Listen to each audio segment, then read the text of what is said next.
So what is up, guys? Nick here, helping you to master your technology, and welcome to the MacBook Neo unboxing and first impressions. So I went with probably the more boring color here. I honestly seen all four in person. All of them are standout. The citrus really pops. The blue is subtle and calming. The blush and the pink color, that thing just looks beautiful as well for people who like pink.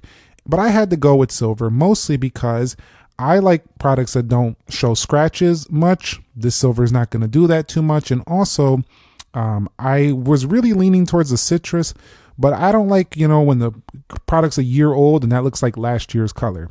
So I went with the silver. Those are the reasons, if you're wondering. You'll see right here on the side, it's going to say MacBook Neo, Apple logo right there, and then MacBook Neo on the other side as well. And you'll see huge pull tabs, unlike what you'll see on the iPhones. But let's go ahead and take a look at the spec here. I went with the 512 gig. Now the base model is cheaper than this, but I just had to get Touch ID. Come on now. You'll see right there, 8 gigabytes of RAM, 6 core. Actually, they actually list some specs on here. So you get the 6 core CPU right there. You also get yourself a 5 core GPU, 13-inch liquid retina display. You'll see the pixel count right there, 2 USB-C ports, headphone jack, MacBook, Magic Keyboard with Touch ID, and the size and weight of this phone, or this MacBook is 2.7 pounds. Comes with a USB-C power adapter as well as a charge cable. So definitely that's what comes in the box here of the MacBook Neo. Now, what is pretty impressive about this laptop right here is that it has, and one of the reasons I brought it to the channel, even though I don't always cover laptops, is it has the iPhone processor, the iPhone 16 Pro. Now, this actually was my main phone, and this thing was extremely powerful. I could do everything on this phone, even edit videos on this phone. So I know this is going to be capable of doing such a thing. And I've been talking about for a long time, why is the iPhone have like such a powerful processor, but you can't take advantage of it? Well, now they found a way to help you take advantage of that powerful iPhone processor by putting it into an entry-level Mac. You'll see it actually says hello right there when you do go ahead and unbox this. I'm not sure if the camera's picking it up. It's kind of bright with that silver color option there. But one of the things you'll notice right away when you see this MacBook is that it's thin, it's light, and it feels absolutely beautiful. It feels just like any other MacBook. And for this reason alone, I think Windows laptops and Chromebooks are in some serious trouble this year with this new MacBook. They better look out, because this thing is going to sell like pancakes, or hotcakes, if you will. You'll see right here, we do have this little Apple in California card right here, and it's going to have one little simple pamphlet in there just saying what this is, getting started guide right there, and it'll show you kind of what comes in that box right there. You'll see, yes, we get a charging cable. It looks almost like an iPhone charging cable, though it probably is exactly similar to an iPhone 120 watt. And then you'll also get the USB-C to USB-C. So you're not getting a big brick like you're going to find in a MacBook Pro or anything like that, but it's not really necessary. So let's go ahead and get into the MacBook Neo itself. All right, guys, so let's go ahead and just peel this tab right here where it says hello, and you'll come over the bottom side right there. Be careful with it going over the other way. You might rip the paper in a way you don't want, but let's go ahead and peel that off, and very easy to peel off. One of the things I'm going to showcase right away, you can see immediately, is sometimes you don't get nice rubber feet on cheaper laptops, but you kind of get nice rubber right there to hold that in place. So that's pretty nice. And immediately I can tell you, I can feel the absolute premium aluminum shell. On camera, you might not be able to tell, well, how premium does this feel? Well, it feels exactly like a MacBook Air. I would even argue it feels close to exactly the same how a MacBook Pro feels, just in a cheaper price tag. You'll see right here, over here, we do have a very rounded edge. And I noticed that about this MacBook, and I really love this. The actual edges of this are very rounded. So think of this like the iPhone of MacBooks. iPhone chip, rounded edges like an iPhone. This is basically an iPhone MacBook. Pretty amazing product right here. You'll see on the left side, I do see 2 USB-Cs. Now, for some people, no USB-A, no Thunderbolt stuff is going to be probably an issue for them, but I don't think most people looking at this price are going to care. Headphone jack, great inclusion, side firing speakers, which if you look closely, really nice detail in those speakers as well. So that's nice. And now let's go ahead and flip it around to the other side and you'll see another side firing speaker. So let me go ahead and showcase that even on this cheaper MacBook here, you can do a one-handed pull there pretty easily, and it's gonna boot up. And hold on, let me change the angle now since we're kind of like on a top view. I'm gonna change the angle so you can see this better. Okay, so you can see with this silver option, let's go ahead and peel that off. You're gonna see that we do have ourselves the white keyboard. So that is gonna go with the silver option, but you also get lighter colored keyboards on other options as well. So you'll get the lighter keyboard on the blush version. You'll get it on the blue version as well as the citrus color as well.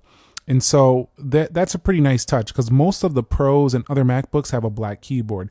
The con though is that if you have dirty fingers, this might look a little bit dirty, or if you spill something on there, might not be great. So I would try to have clean hands with this option right here, because I've had the Magic Keyboard with white before and it can look a little bit dirty after some time. So while this is setting up, there's a couple things I want to talk about right away, and I could tell you already, this doesn't have a notch. So I do tend to like that quite a bit. I also noticed this doesn't have the haptic trackpad. Now, is it a problem? No, because here's the deal. This actually still feels better than most Windows trackpads. So this is actually going to be really, really strong. And I think most people aren't even going to notice. So we'll set up Siri later. The colors of the sky fade. Not now, because we're just trying to get into the computer. Not now. All I'm doing is kind of skipping this stuff. We will look at Touch ID though. Now keep in mind, if you do get Touch ID, you're going to have to get it. You're going to have to go with the 512 gig option right here. But it says welcome right there. And let's go ahead and get started. And we'll take a first look at this product right here. And let's go ahead and turn up the brightness. So this gets very bright. It has a very bright 500 nit display. So that's not going to be an issue. It does come with the latest version. So it does come with the latest version of Mac OS, which is going to be Mac OS Tahoe right here. Kind of similar to what we see on Liquid Glass for the iOS 26 as well as the iPad OS 26, so it matches up very well. And you can see just kind of like launching through things, loads things very quickly. So this Apple Silicon being on the iPhone is going to work very well here. And a lot of people are going to state that, you know, this is not going to have the performance of a MacBook Air, but really, who needs that for day-to-day tasks? Most people don't. So as long as I can run most of my apps, including, you know, Apple News, Apple Calendar, phone, messages, FaceTime, who cares? It's doing what you need it to do for the most part. And you probably can get on with doing more than just these basic tasks. So let's go ahead and open up a web page and see how fast that is. See, very quick to respond. Of course, this is going to be a 60 hertz laptop, so you're not going to get what you get with like a So you're not going to get what you get like with a MacBook Pro, but still, look, it's loading up all this content on being extremely fast. So again, this showcases the power of the Apple iPhone chip, that you could put it on a MacBook and you're going to get this surprising performance. I also think this is going to be just fine for doing some quick video editing as well, even though it's not a pro level computer. Just because the M1 was able to do that, why wouldn't this be able to do a quick iMovie or even a quick Final Cut project if that project is not too demanding? I don't think it's going to be a big issue whatsoever. So let's see how fast this opens up iMovie. And one of the things I noticed right away is that because this is the Apple Silicon from iPhone, I feel like the apps are opening pretty snappy. So you see, we're already in here. I don't have anything on this computer yet to go ahead and to transfer in here. This is just a first look, but you see it launched iMovie, no problems. And I don't think I'm going to have a big issue with editing there either. So overall, you know, very, very nice stuff here. The trackpad is pretty large as well for this segment, so I think that's a really nice thing. The keyboard here also feels very much like the iPad Pros. One of the cons is no backlighting, but honestly, how often are you in the dark with your computer where you cannot see anything?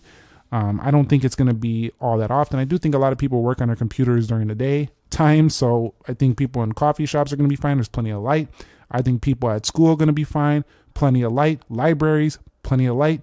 You're usually working during the day anyway, so I don't think it's going to be a deal breaker, but that is a feature that'll probably bring in an updated version of this in the future. So yeah, that is my first look here at the MacBook Neo. I gotta say, it's pretty nice. Let's go ahead and do one more thing before we get up out of here. Let's go ahead and take a look at the camera, because it does have a front firing camera over there.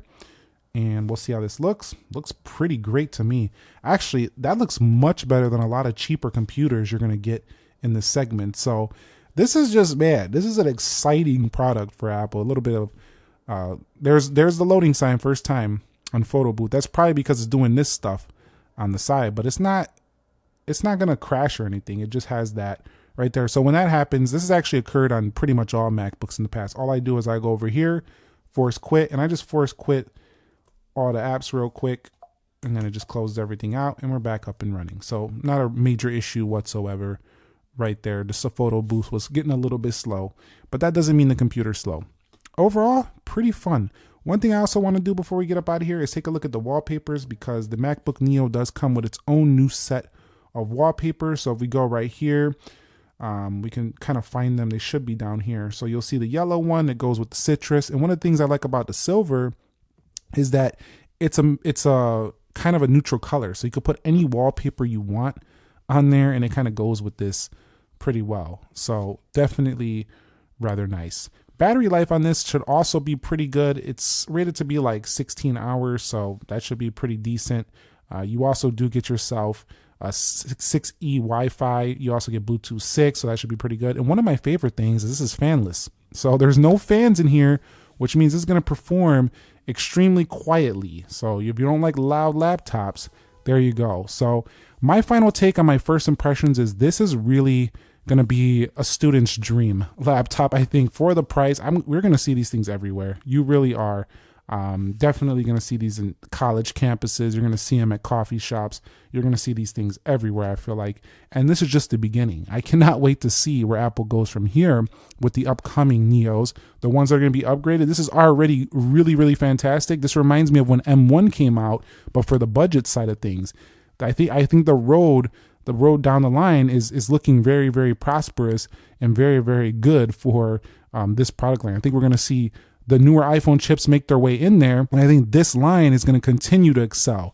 We're probably going to see an A19, maybe an A20 chip in the future, 16 gigs of RAM, or maybe not 16, but 12 gigs of RAM, and you're going to have maybe better battery life. So I do think that this is just a great start, and this one's going to be really, really strong. That's my first impressions. There's just not a lot to complain about for the price tag. I don't care. You know, this is not an Air, this is not a Pro. What it does, most of what those things do, at least 80 to 90% of those for a significantly less price. So this is probably one of the most exciting products I reviewed in quite some time. Thumbs up if you enjoyed it. Subscribe if you haven't already. And let me know if you're picking up a MacBook Neo. You have any questions, comments, concerns, drop them down below. I might consider doing another review, maybe even a speed test on this to an iPhone, because this does have an iPhone chip, or maybe to a MacBook Pro for fun. Let me know your thoughts down below in the comments. I'll catch you on the next one. Nick here. Be sure to be well, and peace.